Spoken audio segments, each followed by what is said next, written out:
ہم سے سنو کہ محمد صلی اللہ علیہ وسلم کون ہے. ہم آپ کو بتاتے ہیں پیارے حبیب کون ہے, ہم ان کا تعارف کرواتے ہیں. اللہ نے آسمان بنایا, بہت بڑی نعمت ہے. زمین بچھائی, بہت بڑی نعمت ہے. سورج چمکایا, بہت بڑی نعمت ہے. ہوا چلائی, بہت بڑی نعمت ہے. ہوا ختم ہو جائے, انسانیت کیا پوری دنیا ہی تباہ و برباد ہو جائے. پانی کو اللہ ختم کر دے, پوری انسانیت تباہ و برباد ہو جائے. پانی اللہ کی نعمت ہے.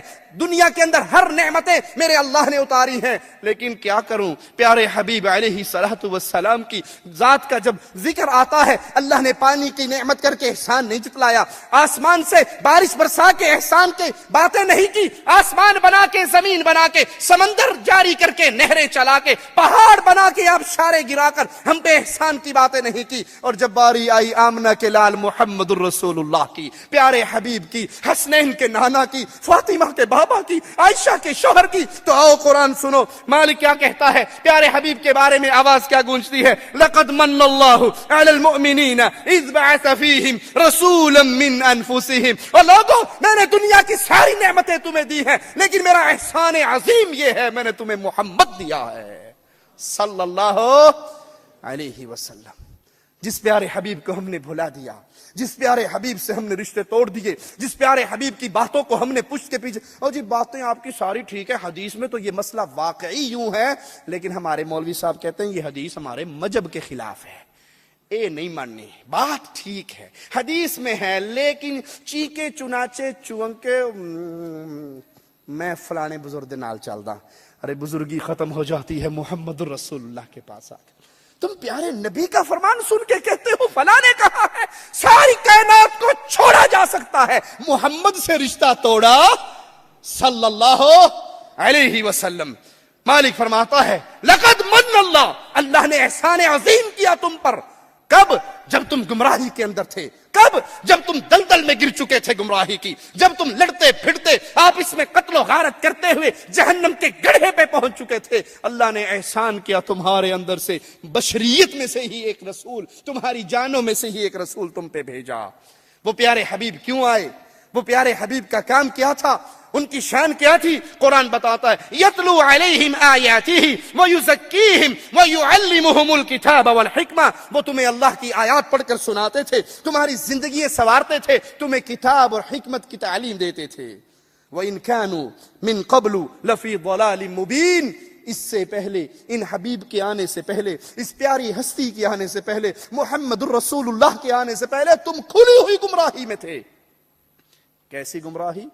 ایک شخص مسلمان ہونے کے بعد اپنا واقعہ بیان کرتے ہیں, کہتے ہیں یا رسول اللہ صلی اللہ علیہ وسلم, میں سفر پہ گیا, سفر پہ جاتے ہوئے سفر کا سارا سامان تو میں نے باندھ لیا, جہاں میں نے پڑاؤ ڈالا, خیمہ لگایا, سارے سامان کو سیٹ کر لیا, بہت ڈھونڈا, سامان میں سب کچھ تھا, بابا جی کوئی نہیں تھے, شاہ جی کوئی نہیں تھے, پہنچی ہوئی سرکار کوئی نہیں تھی.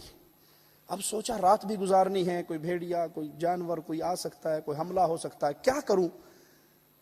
بزرگوں کے آگے ہاتھ باندھے بغیر تو رات نہیں گزرے گی. باندھتے ہیں یا نہیں باندھتے؟ سہیلی سرکار کے دربار پہ آگے ہاتھ باندھ کے 100 روپے ڈال کے, بابا جی اسلام آباد چل رہے ہیں, خیال کرے آجے. انا للہ و انا الیہ راجعون. خیال کرن جوگا ہوں دا استنجا آپ نہ کردا اپنا. کہا رات گزارنی تھی, بڑے پریشان ہوئے. ستو میرے پاس تھا, میں نے ستو میں پانی ڈالا, ستو گھولا, ستو سے ایک بابا جی بنائے, آنکھیں بنائی, ناک بنایا, کان بنایا, ہاتھ بنایا, پھر اسے اونچے سے پتھر پہ رکھ کے میں نے کہا میں سونے لگا, تو جاگدا رہی. میں سونے لگا ہوں, تو نہ سونا بابا جی, تو سو گیا تو بیڑا غرق, تو جاگتے رہنا, میں سو رہا ہوں. میں سو گیا, وہ واقعی جاگتا رہا. صبح میری آنکھ کھل گئی, نہ سانپ نے کاٹا, نہ بچھو نے کاٹا, نہ جن آیا, نہ شیطان آیا. میں نے تھیلے میں ڈال لیا, بھی اچھی رات گزاری ہے, کل پھر لوٹ پے گی, پھر ورت لاں گا. چل پڑے. اب جب لات پڑی نا پیٹ کو, بھوک لگی, دن کے 11 بجے 12 بجے, دوپہر کی روٹی کہاں سے کھاؤں؟ جو ستو کھانا تھا اس کا تو حضرت جی بنا لیا.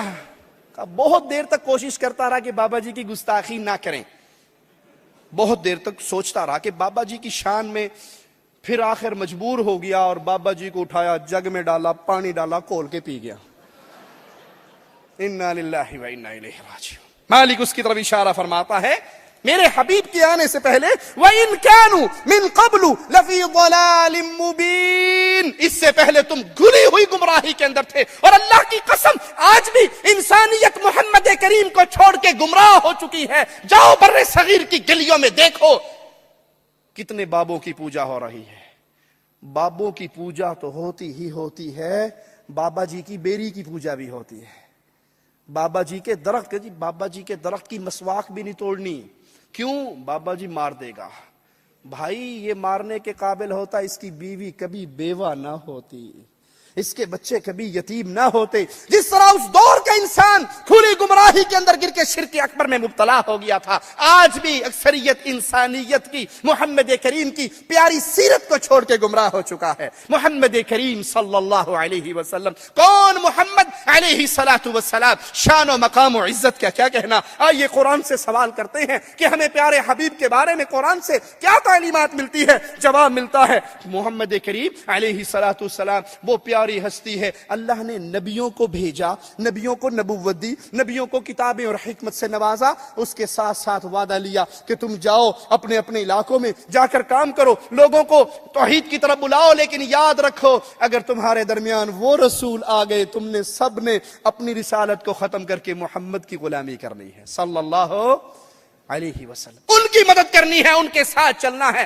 ان کی دعوت کو قبول کرنا ہے، ان کی شریعت پہ ایمان لانا ہے۔ وَإِذَا أَخَذَ اللَّهُ مِيثَاقَ النَّبِيِّينَ لَمَا آتَيْتُكُم مِّن كِتَابٍ وَحِكْمَةٍ، اللہ کا وعدہ ہے، اللہ میثاق لے رہا ہے، عہد لے رہا ہے انبیاء سے کہ آج میں تمہیں کتاب اور حکمت دے رہا ہوں، لیکن سنو، ثُمَّ جَاءَكُمْ رَسُولٌ مُصَدِّقٌ لِّمَا مَعَكُمْ لَتُؤْمِنُنَّ بِهِ وَلَتَنصُرُنَّهُ، تم جاؤ یہ کتاب و حکمت لے لو، لیکن سنو اگر تمہارے درمیان وہ رسول آگے صلی اللہ علیہ وسلم جو تمہاری تعلیمات کی تصدیق کرنے والے ہوں، جو کچھ تمہارے ہاتھ میں ہے، جو کچھ تمہیں دیا گیا ہے اس کی تصدیق کرنے والے، تو تمہیں اس پر ایمان لانا ہے اور اس کی مدد کرنی ہے۔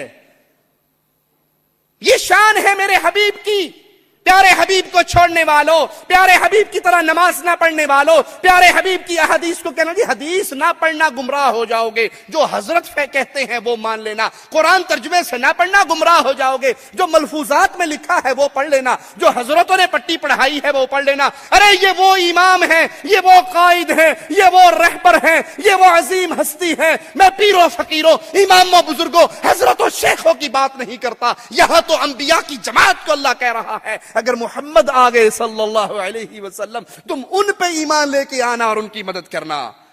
انبیاء اس کے بارے میں مالک کیا کہتا ہے؟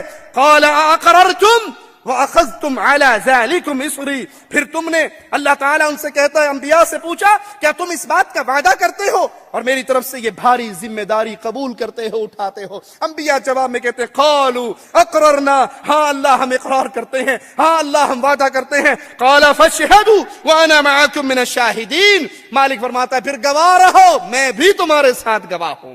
ہم اس کی طرف بلاتے ہیں، ہم اس کی غلامی کی دعوت دیتے ہیں، ہم اس کے پیچھے چلنے کی باتیں کرتے ہیں، ہم اس کی احادیث کو سینے سے لگانے کی دعوت دیتے ہیں، جن کی دعوت، جن کا حکم، جن کی نصرت کے لیے مجھے اور آپ کو نہیں، آدم سے لے کے عیسیٰ تک کو سب کو آرڈر دیا گیا علیہم السلام۔ اللہ کے سارے انبیاء کی جماعت کو حکم ہوا اگر وہ آ جائیں تم نے ان پہ ایمان لانا ہے، ان کی مدد کرنی ہے۔ محمد کریم فداہ ابی و امی صلی اللہ علیہ وسلم، من ہوا محمد، وہ پیارے حبیب کون ہے، وہ پیارے مصطفیٰ کون ہے، ان کی شان و عزت و عصمت کی کیا کہنا۔ ہمیں احادیث سے سبق ملتا ہے، اللہ کی قسم پیارے نبی کے فرامین ہمیں بتاتے ہیں مصطفیٰ کائنات کی سب سے افضل ترین مخلوق ہے، سب سے افضل ترین ہستی ہے، اس کا نام نامی محمد الرسول اللہ ہے صلی اللہ علیہ وسلم۔ سیدنا